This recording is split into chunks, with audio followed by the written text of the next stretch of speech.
IPL 2025లో ఈ రోజు ఒక హై వోల్టేజ్ మ్యాచ్ చూడబోతున్నాం. Mumbai Indians versus Gujarat Titans. ఈ రెండు టీమ్స్ ఇంకా ప్లే ఆఫ్ సిరీస్ లో ఉన్నాయి కాబట్టి ఈ మ్యాచ్ చాలా కీలకం. ఈ సీజన్ లో ముంబై ఇండియన్స్ జట్టు అద్భుతంగా పుంజుకుంది. మొదటి 5 మ్యాచ్ల్లో కేవలం ఒక దాంట్లో మాత్రమే గెలిచింది. అయితే ఆ తర్వాత వరుసగా 6 మ్యాచ్లను గెలిచి ప్లే ఆఫ్ సిరీస్ లో అగ్రస్థానంలో ఉంది. అలాగే ఐపీఎల్లో 150కి పైగా విజయాలు సాధించిన జట్టుగా కూడా నిలిచింది. ఆ ఘనత సాధించిన ఏకైక జట్టు ముంబై ఇండియన్స్ టీం మాత్రమే. ఇటీవల రాజస్థాన్ రాయల్స్ పై 100 పరుగుల తేడాతో గెలిచి బెస్ట్ నెట్ రన్ రేట్ తో దూసుకు వెళుతోంది. ఓవరాల్ గా ఎంఐ టీం సూపర్ ఫామ్ లో ఉంది. అలాగే ఈ రోజు ముంబైకి హోమ్ గ్రౌండ్ అడ్వాంటేజ్ కూడా ఉంది.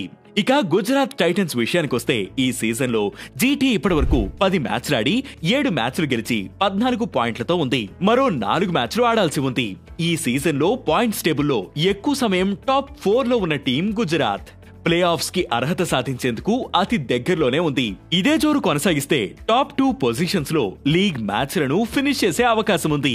ఈ సీజన్ ప్రారంభం నుంచి టైటిల్ ఫేవరెట్స్ లో ఒకటిగా గుజరాత్ టైటన్స్ పేరు వినిపిస్తూనే ఉంది. ఐపీఎల్లో కొత్తగా ఎంట్రీ ఇచ్చిన గుజరాత్ అప్పుడే 3వ ఫైనల్, 2వ టైటిల్ పై కన్నేసింది. మిగతా టీమ్స్ ఫామ్ చూసుకుంటే ఇటు ఎంఐకి అటు జీటీకి ఇప్పుడు ఆడే ప్రతి మ్యాచ్ కీలకమే. మరి ఈ రోజు మ్యాచ్ లో ఎవరు డామినేట్ చేస్తారో చూడాలి. ఈ రెండు టీమ్స్ లో మీ సపోర్ట్ ఎవరికి? కామెంట్ చేయండి.